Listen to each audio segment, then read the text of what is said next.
ఆంధ్రప్రదేశ్ మంత్రి వాసంశెట్టి సుభాష్ కీలక ఆదేశాలు జారీ చేశారు. అంతే కాదు, కీలక ప్రకటన కూడా జారీ చేశారు.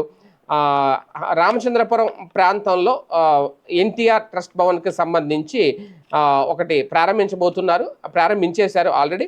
అయితే ఎవరైనా తమ చదువుకు సంబంధించి, అంటే వాళ్ళు మినిమం 10th చదివారా, ఇంటర్ చదివారా, లేదంటే డిగ్రీ చదివారా, లేదంటే పీజీ చేశారా, ఏం చేశారా అనే దానికి సంబంధించి అందులో కనుక వాళ్ళు రిజిస్టర్ చేయించుకుంటే, వాళ్ళకి ఉద్యోగం కావాలి అని చెప్పి వాళ్ళు దరఖాస్తు చేసుకుంటే, వాళ్ళు దరఖాస్తు చేసుకున్న 20 నిమిషాల్లో వాళ్ళకి జాబ్ ఇప్పిస్తారట.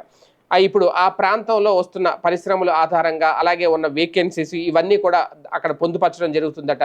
అతి తక్కువ సమయంలోనే 20 నిమిషాల్లోనే జాబ్ వస్తుంది, ఉద్యోగం వస్తుంది, ఇమీడియట్గా మీకు ఫోన్ వస్తుంది అనేది ఆయన చెబుతున్నమాట. అంటే కూటమి ప్రభుత్వం ఇప్పటికే ఎన్నో కీలక నిర్ణయాలు తీసుకుంటుంది. అలాగే ప్రభుత్వం ఇచ్చిన హామీ కూడా ఉంది. మేము అధికారంలోకి వస్తే 4 లక్షల ఉద్యోగాలు ఇస్తాము అనేది.